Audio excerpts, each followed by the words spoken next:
Hello and welcome to episode 1. Why everything feels unstable right now. So I want to start saying this clearly because it matters. If you've been feeling unsettled, overwhelmed, confused, or like the grounds beneath you um, is shifting, you're not failing, you're not behind, okay?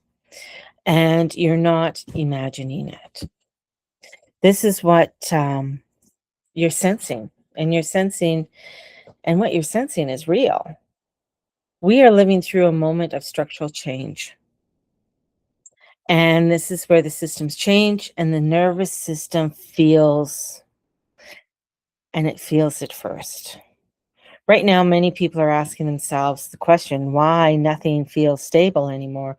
Why do decisions feel harder? Why does the future feel foggy, even when I'm doing all the right things? The reason is not that you're doing something wrong. It's because the rules that shaped the last few decades are dissolving. Well, a little bit more than the last few decades, say the last few thousand years.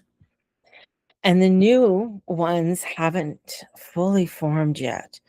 And that in between space can feel deeply uncomfortable. And from an astrological perspective, this moment makes sense. We're moving through a period of dominance by Aquarius and the Uranian energy.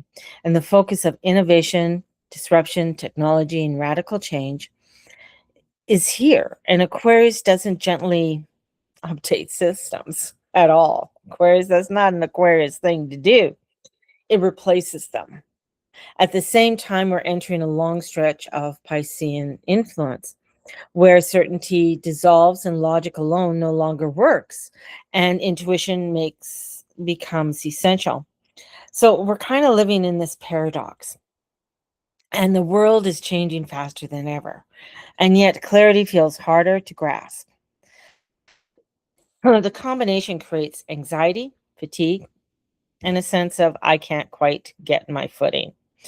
Now let's talk about what's happening in the outer world. Gently without fear, okay? So now technology, especially AI, artificial intelligence, is not just improving tool. It's not just an improving tool. It's a reshaping how value is created.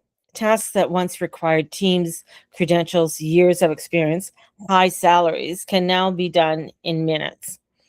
This doesn't mean humans are obsolete, but it does mean that many old economic models are no longer reliable.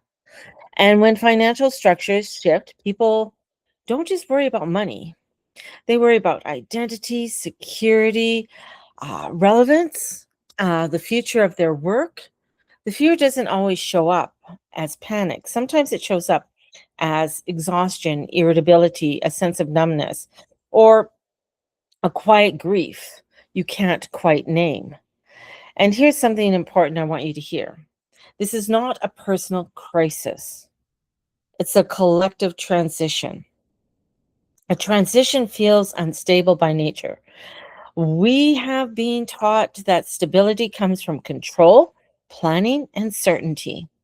But during this period, and especially like this one, stability comes from adaptability, grounding, and trust. Not blind trust, but deep embodied trust in your capacity to respond. Spirituality, this moment is an initiation. Old ways of earning, planning, and defining success are being questioned. And whenever that happens, fear tries to rush in and take control because fear wants to be heard, right? Fear narrows the field, demands immediate answers. Fear pushes you to act before you're ready. And that's not what this moment is asking for you. What this moment is asking is something quieter, to slow down, to breathe, and to zoom out, to observe rather than react. To recognize the uncertainty does not mean danger. It means transformation. You don't need to solve everything today, and you don't need to predict the future.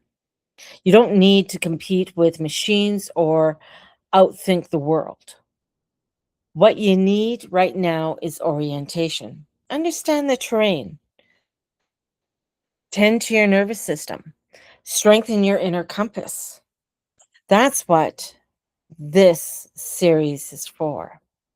As we go forward, we're going to talk about how to make decisions when the future feels uncertain, how to relate to money and work without panic, and how to recognize what still holds real value, and how to stay spiritually grounded while the world reconfigures.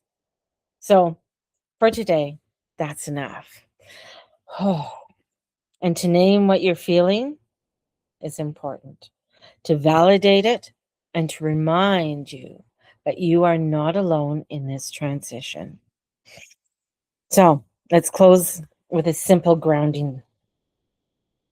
So repeat after me out loud or silently.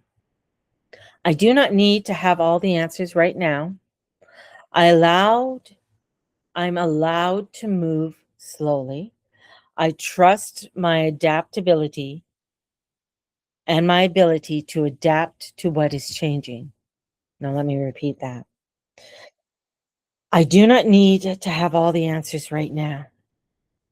I'm allowed to move slowly. I trust my ability to adapt to what is changing. Whew. Yes, take a deep breath. This is not the ending of something, it's the beginning of learning how to move wisely in a new world. I'll meet you in the next episode. I'll meet you in the next episode. All right. Have a blessed one. And may the Lord and the Lady watch over and bless each and every one of you in all you say, in all you be, in all you do. Blessed be everybody. Bye bye.